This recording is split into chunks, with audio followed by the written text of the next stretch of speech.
ఈరోజు మనం అరటికాయ ఫ్రై, ఫిష్ ఫ్రై లెక్క చేసుకుందామండి. ఇది పీల్ చేసాము అరటికాయని, 2 అరటికాయలు పీల్ చేశాను.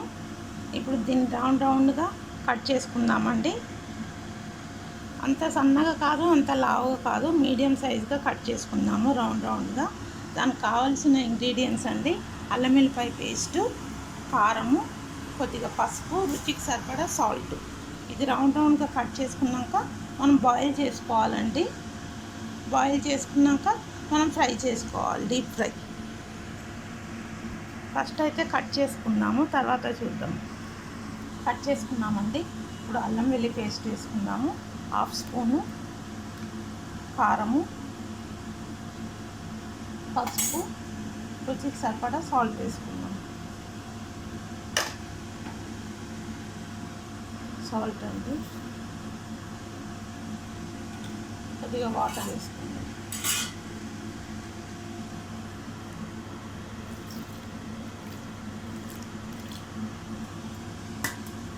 బాయిల్ చేసుకున్నాము. స్టవ్ మీద పెట్టుకొని స్టవ్ ఆన్ చేసుకుందామండి. మూత పెట్టుకుందాము. చూద్దామండి. ఇది ఉడికిపోయిందండి. తీసి పక్కకు పెట్టాను. చల్లగా అయితే బాగుంటుంది. మనం ఫ్రై చేసుకుందాము.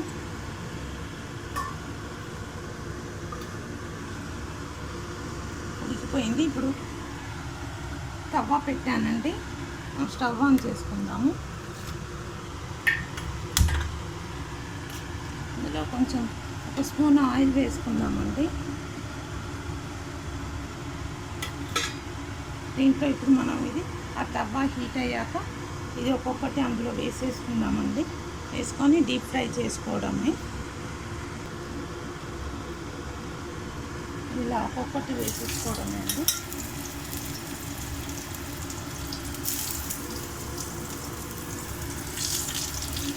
ఫిష్ ఫ్రై ఇలానే చేస్తారు కదా, అలానే అండి. చూద్దామండి, తిప్పుదామండి. అంతా వేసేసుకున్నాం కదా, చూసి మెల్లమెల్లగా చూసి తిప్పుకోవాలండి. మాడిపోతుంది, దగ్గర ఉండి చేసుకోవాలి ఫ్రై.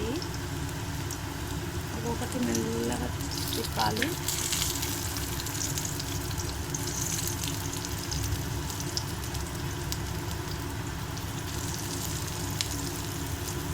ఇవన్నీ ఇలా తిప్పేసుకోవాలండి.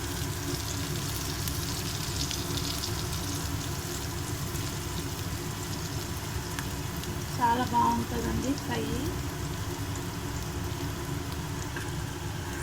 ఇలా అన్నీ తిప్పేసుకోవాలి. కొంచెం ఆయిల్ వేసుకుందామండి. చుట్టూ ఆయిల్ వేసుకుంటే కొంచెం చాలా బాగా డీప్ ఫ్రై అవుతుంది.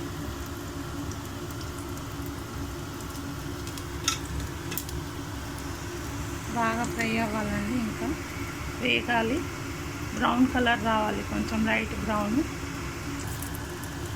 మిడిల్లో అంతా అయిపోయిందండి. ఇవి తీసేద్దాం, అయిపోయినాయి. ఇలా అవ్వాలండి మంచిగా ఫ్రై. చాలా బాగుంటుంది, ఫిష్ ఫ్రై లాగా బాగుంటుంది.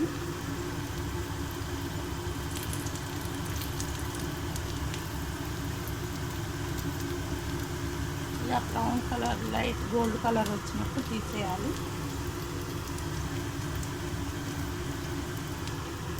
చూసారు కదా, ఇలా అన్నీ ఒక్కొక్కటి చూసి తీసుకోవాలండి.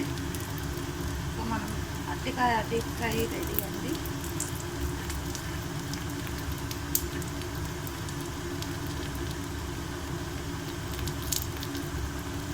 చూసారు కదా, అరటికాయ డీప్ ఫ్రై.